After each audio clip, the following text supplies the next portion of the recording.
Soli Deo Glória. Somente a glória, toda a glória para Deus. Os irmãos estão bem dispostos? Já passa cerca de uma semana, mais 2 dias, dos 508 anos da Reforma Protestante. É? Vocês são protestantes? No sentido de evangélico? Estava a lembrar. Sola Scriptura, somente a Escritura. É a nossa regra de fé e prática. Quantos trouxeram a Escritura nesta tarde? Somos o povo da Bíblia. Solos Christus, somente Cristo. Jesus Cristo é o único mediador entre Deus e os homens. Ele é o único caminho para Deus. Sola Gracia. Não estamos a falar da congregação da graça, mas somente a graça, o favor imerecido de Deus. Somos salvos pela graça, mas como é que nós alcançamos essa graça de Deus? Graça imerecida. Como é que a agarramos? Como é que abraçamos na nossa vida? Sola fide, somente a fé. O justo viverá da fé. Lutero descobriu esta verdade e teve que viver de acordo com ela e teve algumas complicações na sua vida. E por último, Soli Deo Glória. A glória somente para Deus. Significa que toda a nossa vida, tudo o que nós temos, tudo o que nós somos, é para a glória dele. O universo foi criado para a glória dele. Amém? Então é um privilégio e também é uma responsabilidade nesta tarde trazer uma palavra da parte de Deus, porque se for da nossa parte, não tem muito valor. Eu pedi aos irmãos o favor de abrirem as vossas Bíblias na Epístola aos Hebreus, capítulo 9.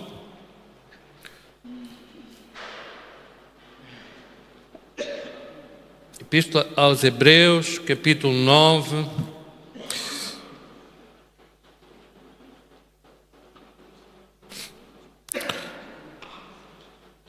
Versículos 27 e 28.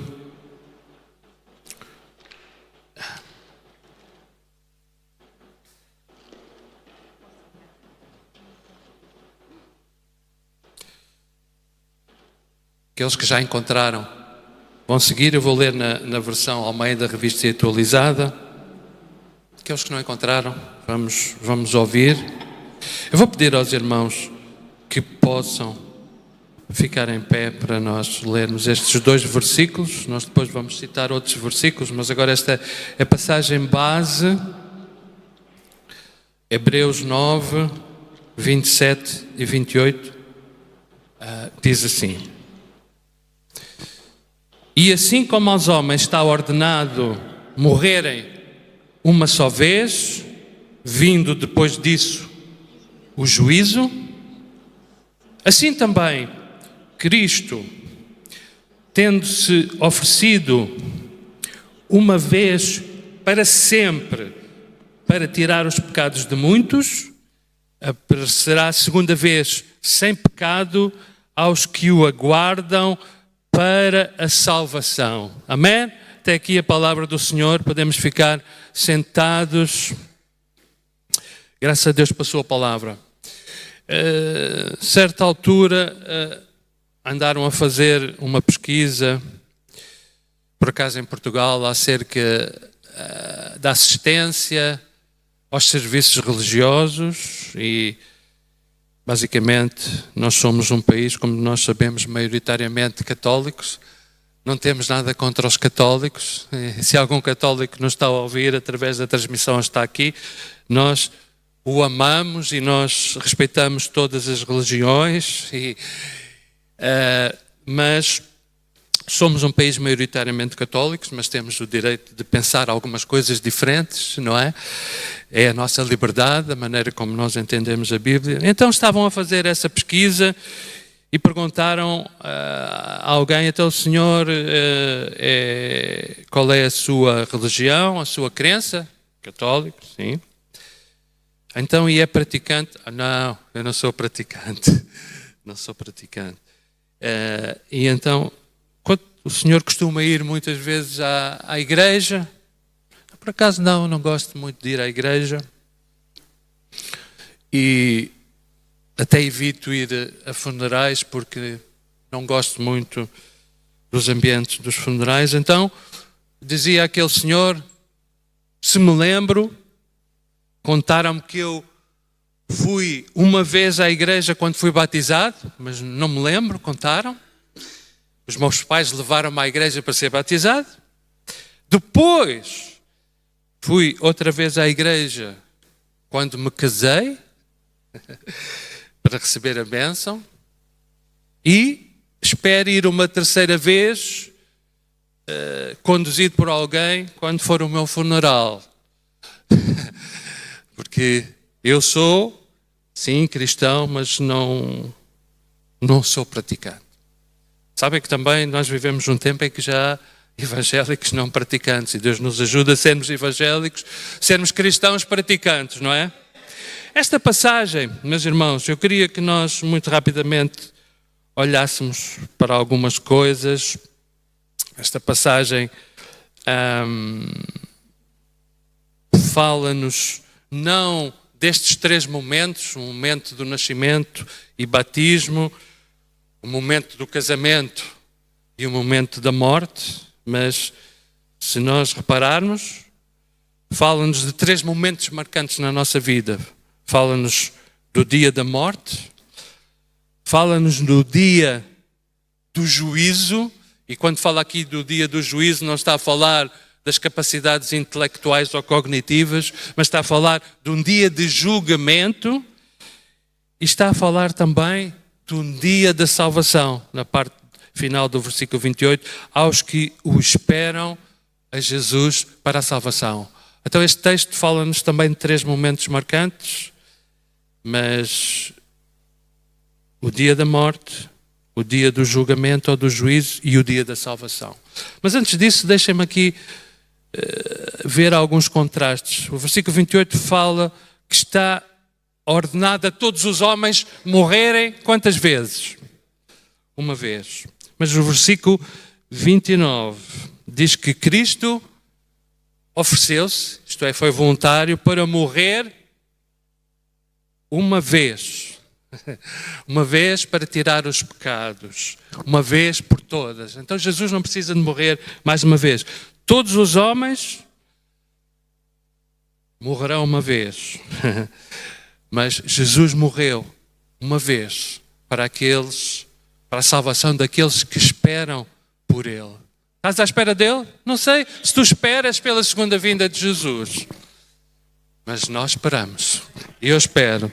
Outro contraste é que existem dois grupos, basicamente, entre os seres humanos. O primeiro grupo é aquele que vai morrer uma vez, seguindo-se depois disso o juízo para a condenação. É o que diz no versículo 28. Mas existe um segundo grupo, aqueles que abraçam a graça de Deus através da fé em Jesus no seu sacrifício.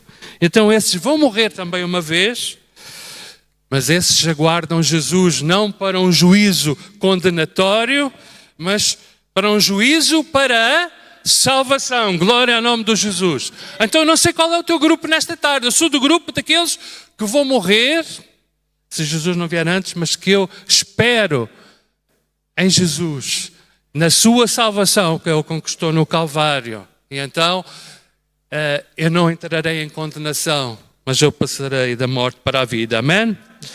Esse é o segundo grupo. E esta morte de Jesus foi de uma vez por todas. Glória ao nome do Senhor. Vamos então agora falar um pouco acerca destes 3 dias marcantes. O dia da morte. Sei que não é muito... não é um tema muito agradável de falar, nem de pensar. Não sei se tens medo da morte. Eu não tenho medo da morte. Mas o dia da morte é desconhecido. Concordam comigo? A Bíblia aqui diz que aos homens está ordenado morrer uma vez. É triste às vezes quando nós à nossa volta vemos pais e até avós sobreviverem aos filhos e aos netos, não é? Às vezes crianças, jovens, ceifados. Mas nós que somos do grupo daqueles que esperamos em Jesus, nós sabemos que em todas as coisas há um propósito. E em todas as coisas nós somos mais do que vencedores. Então a morte é uma realidade inevitável.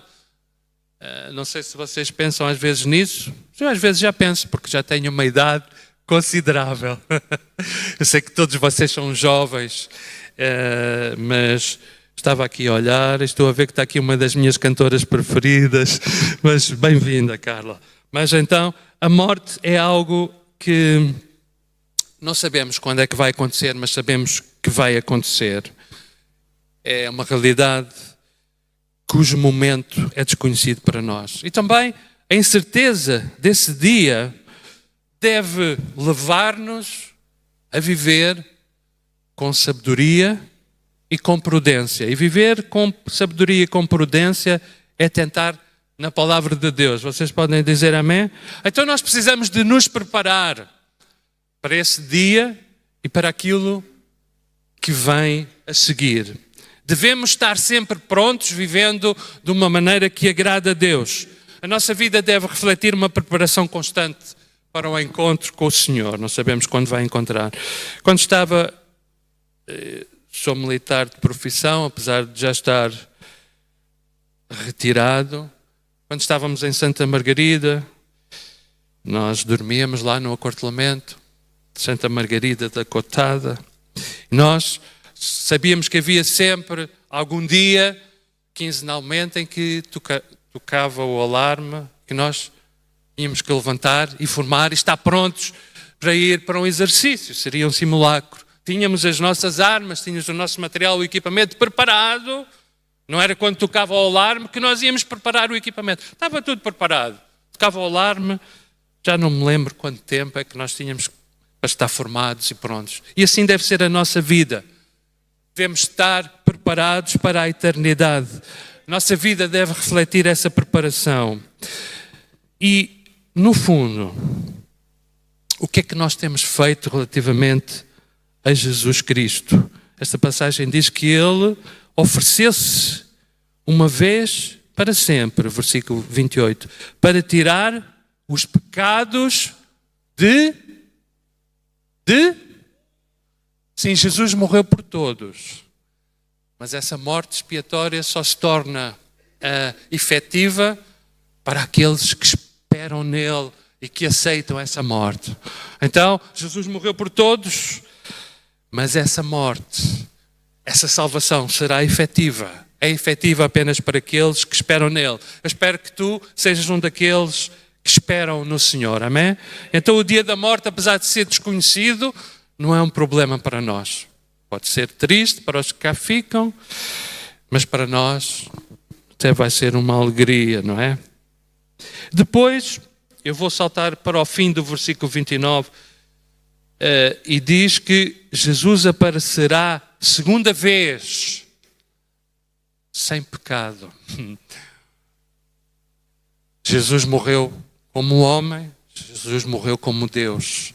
Ele era sem pecado, por isso a sua salvação é efetiva na nossa vida. Ele vai aparecer segunda vez sem pecado aos que aguardam para a salvação. Vamos repetir, salvação. Nós somos salvos em Jesus, então aguardamos. O dia da salvação. Falámos do dia da morte, vamos falar do dia da salvação. A salvação é algo urgente na nossa vida, faz parte da nossa preparação. A salvação deve ser assegurada deste lado da eternidade. Não como no tempo de Lutero. Isso foi uma das coisas que o levou a desencadear o processo das 95 teses, etc, etc. Quando se começou a pregar que depois das pessoas estarem mortas ainda haveria a hipótese de irem até ao purgatório, e depois, se dessem ofertas, foram criadas as indulgências, cada moeda que caía na caixa seria mais um passo em direção à salvação. Não, meus amigos, meus irmãos, a salvação foi conquistada por Jesus, mas a nossa decisão é antes da morte, porque depois da morte, diz aqui, apesar de não dizer quantas horas depois, quantos dias, o juízo, o julgamento segue-se à morte. Então nós precisamos de abraçar a salvação deste lado da eternidade. Então o dia da salvação, podemos dizer, é agora. Vamos dizer, o dia da salvação é agora. Claro que Jesus Cristo é o mesmo ontem, hoje e eternamente. Então a sua salvação serve para o nosso passado, serve para o nosso presente e serve para o nosso futuro. Mas o dia da salvação é agora. Amém? Então há uma urgência. Jesus nos convida a aceitá-lo. O tempo para responder é agora. Meu amigo que me ouves, se não fazes parte do grupo dos cristãos que esperam por Jesus. Nesta tarde é uma tarde de salvação. Nós não podemos adiar as decisões para depois da morte, esperando que alguém depois ore ou reze por nós, para que nós possamos passar de um lado para o outro. Nós somos maiores, temos que decidir. Não podemos adiar o assunto da salvação. Amém? Não podemos adiar. Cada momento que nós vivemos é um momento para nós aproveitarmos a graça de Deus, aceitarmos a graça de Deus. Quantos já aceitaram a graça de Deus na sua vida? Eu vou repetir nesta tarde. A graça de Deus revelada em Cristo Jesus é abraçada através da fé. E a fé vem por ouvir e ouvir a palavra de Deus. E a Bíblia também diz que sem fé é impossível agradar a Deus. Então nós queremos agradar a Deus, sim? Vamos exercitar fé nesta tarde. Fé em Jesus. Fé nas suas promessas. Vamos pedir ao Senhor que aumente a nossa fé. Como? Ouvindo, escutando a palavra de Deus, obedecendo à palavra de Deus. Não sei se já aceitaste a graça de Deus. Quantos já o fizeram? Graças a Deus. Ainda não fizeste? Eu pergunto, meu amigo, estás à espera de quê? Minha amiga, estás à espera de quê? Hoje é o dia da salvação. A Bíblia diz algo impactante. De que adianta ganharmos o mundo inteiro? Se fosse possível, claro que não é possível, isto é uma hipérbole, é uma metáfora. Mas que adianta acumular e perder o mais importante, que é a própria alma, a própria essência, a própria vida eterna. Afinal, a vida eterna é estar junto com o nosso Deus. Nós queremos estar junto a Ele. Amém? Hoje é o dia.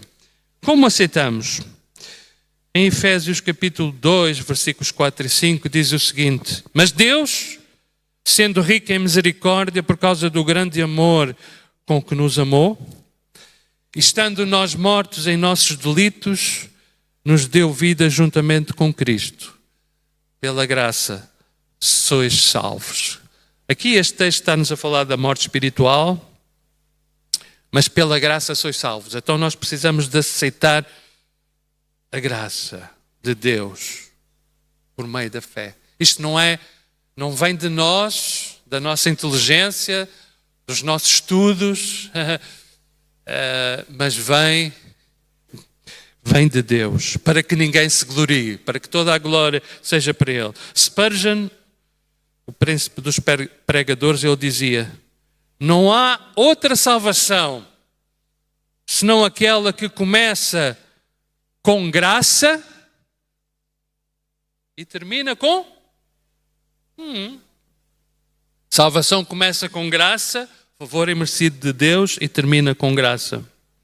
Então, a salvação é oferecida a todos. que creem em Jesus Cristo e aceitam o seu sacrifício. E agora, hoje é o momento para nós entregarmos a nossa vida a Jesus e experimentar a transformação que Ele oferece. Nós que já somos salvos, nós estamos num processo de transformação, não é verdade? Então nós não vimos aqui ao culto passar tempo, mas vimos aqui para consagrar mais uma vez as nossas vidas ao Senhor. Vamos consagrar a nossa vida ao Senhor para que Ele possa transformar mais um pouco a nossa vida, vivendo de forma antecipada a sua segunda vinda, ansiando e aguardando a manifestação da glória do Filho de Deus. O dia da nossa morte, o dia da nossa salvação é hoje.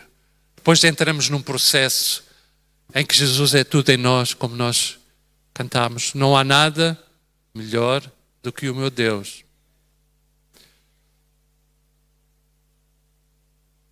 Às vezes cantamos coisas que nem pensamos o que estamos a cantar.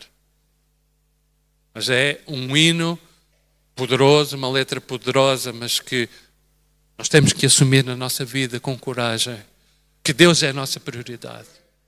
Amém? Em terceiro lugar, o dia do juízo, e está no versículo 28, que diz que,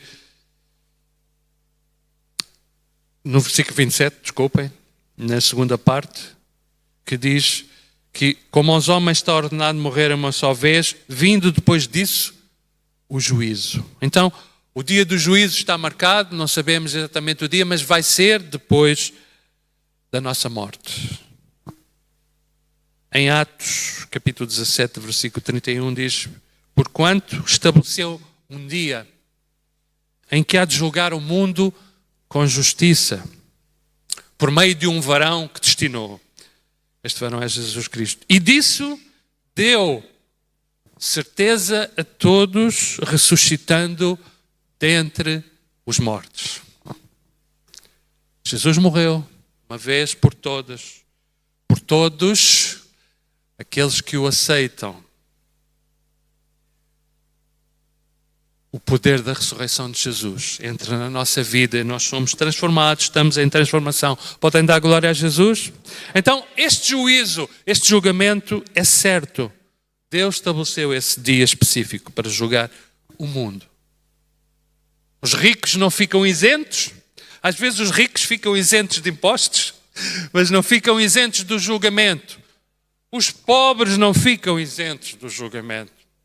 Às vezes, em alguns países, em alguns estados, os pobres ficam isentos de impostos, mas de julgamento ninguém fica isento. Nenhuma raça fica isenta, nenhum povo, nenhuma nação.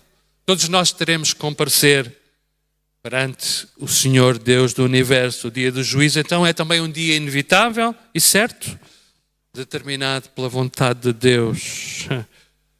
Deus é justo. Mas para nós que seguimos Jesus, não por nós, mas por causa da sua graça, cantamos: a sua bondade nos seguirá, nos perseguirá